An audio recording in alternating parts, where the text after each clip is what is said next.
Next আমরা যে জিনিসটা টেস্ট করব সেটা হচ্ছে আমরা এই বরাবর এবার স্টপিং ভোল্টেজ রাখলাম আর এই বরাবর রাখলাম ফ্রিকোয়েন্সি। আমরা ফ্রিকোয়েন্সির সাথে সাথে স্টপিং ভোল্টেজ কীভাবে চেঞ্জ হয় এটা একটু দেখব। ওকে, তো ফ্রিকোয়েন্সি এটা তো জিরো, তাই না? তো আমি যদি ফ্রিকোয়েন্সি একদম জিরো থাকে, জিরো ফ্রিকোয়েন্সিতে কি আমার কোনো কিছু পাওয়ার কথা? তোমরাই বলো। না, পাওয়ার কথা না তো। কেন? কারণ ফ্রিকোয়েন্সি জিরো মানে কি কোনো গতিশক্তি তো নাই। এই গতিশক্তি যেহেতু নাই, তুমি মানে আমরা কি জানি আমাদের সূত্রটা কি ছিল যে E is equal to phi plus K max, এরকম ছিল।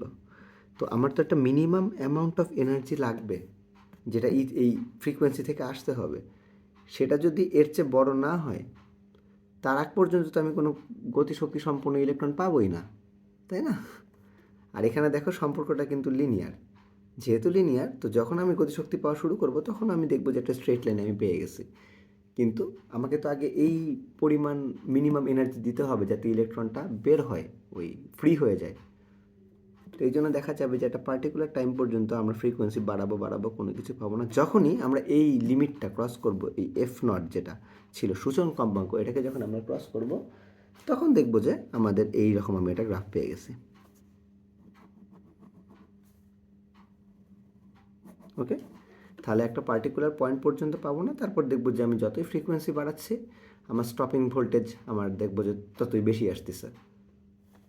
তো এটাও আমরা এখন একটু টেস্ট করে দেখি কী হয়, মিলে কিনা আমাদের এক্সপেকটেশনের সাথে।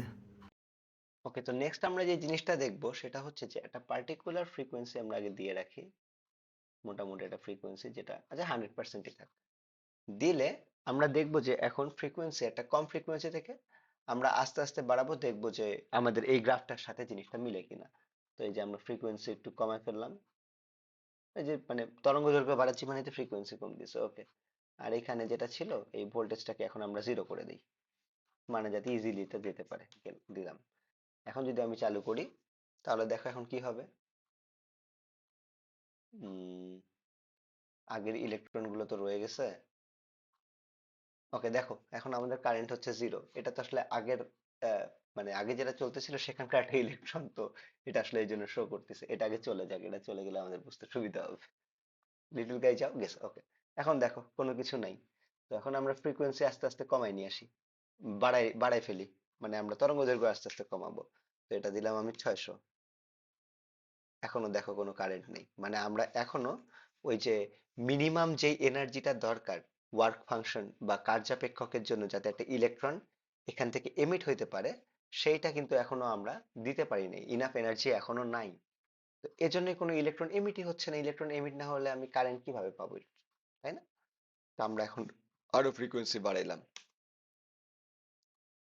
এখন দেখো আসতেছে, ইলেকট্রনস আসতেছে, কিন্তু ইলেকট্রনস আসলে খুব একটা বেশি যাচ্ছে না, খুব সিগনিফিকেন্ট অ্যামাউন্টের ইলেকট্রন এখানে নাই। এই জন্য হচ্ছে এখনো কারেন্ট পাচ্ছি না। বাট এটাকে আমি আসলে যেহেতু ইলেকট্রন যাচ্ছে, এটা লাইক এটা তো আসলে মানে ওই যে অ্যাম্পিয়ার স্কেলের এটা অ্যামিটার, তো তো এই জন্য শো করতেছে না। মিলি অ্যাম্পিয়ার হলে এটা আসলে শো করতো।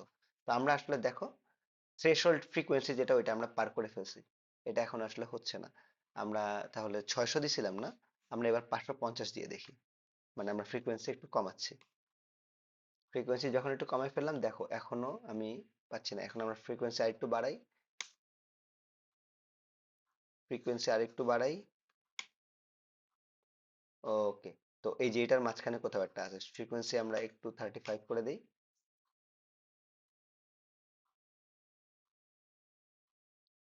35 করে দিলেও হচ্ছে, তাই না? তাহলে আমরা ফ্রিকোয়েন্সি যদি 38 করে দিই, মোটামুটি স্লো হয়ে গেছে। যদি আমি 39 করে দিই,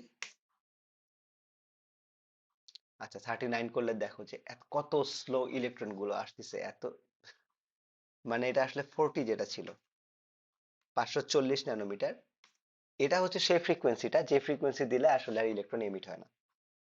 এই যে দেখুন আর ইলেকট্রন এমিট হচ্ছে না। আমি দেখতেছি এই 500 ন্যানোমিটারের জন্য আমি যে ফ্রিকোয়েন্সিটা পাবো সেটা হবে হচ্ছে আমার থ্রেশহোল্ড ফ্রিকোয়েন্সি।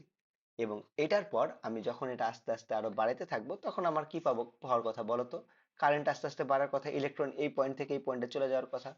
এই যে তাই তো হচ্ছে। এই যে ইলেকট্রন আসতেছে, আমি যখন এটাকে লাইক এই যে 430 করে দিব, এই যে দেখো আমি এখন এখানে সুন্দর রিডিং পাচ্ছি। ইভেন অ্যামিটার স্কেল মানে অ্যাম্পিয়ার স্কেলেও এখন আমি এটাকে ধরতে পারতেছি। এখন আমি যতই ফ্রিকোয়েন্সি বাড়াতে থাকবো, ততই দেখো আমার ওই যে কারেন্ট বাড়তেছে। তাহলে আমাদের যে ফাইনাল গ্রাফটা ছিল সেটাও মিলে গেল। তো এখন বলো যে অনেক সহজ লাগতেছে না জিনিসগুলা একদম ভিজুয়াল দেখার পর? এই জন্য সিমুলেশন খুব ইম্পর্টেন্ট। এই সিমুলেশনটা এইটা যেটা দেখতেছো ফেটের, এটা একটু বাগি, কিছু প্রবলেম এখানে আছে। যেমন ধরো এই যে এখানে দেখো আমি যদি এখানে সে 80 বসাই, এটা দেখো, এটা বাইরে ক্লিক করার পর কি হয়ে যায়, 296 হয়ে গেছে। বাট এখানে দেখো, এখানে কিন্তু 80 আছে। বাগ একটু আছে, কিন্তু তবুও এগুলা যখন তুমি ভিজুয়ালি দেখে ফেলবা একবার, তখন দেখবা যে জিনিসগুলো একদম ক্রিস্টাল ক্লিয়ার ক্লিয়ার হয়ে গেছে। এই কারণে এটা দেখা। তোমাদেরকে তো আমি মিনি সায়েন্টিস্ট বানানোর চেষ্টা করতেছি ফটো ইলেকট্রিক ইফেক্টের উপরে। তো আই গেস তোমাদের ভালো লাগবে।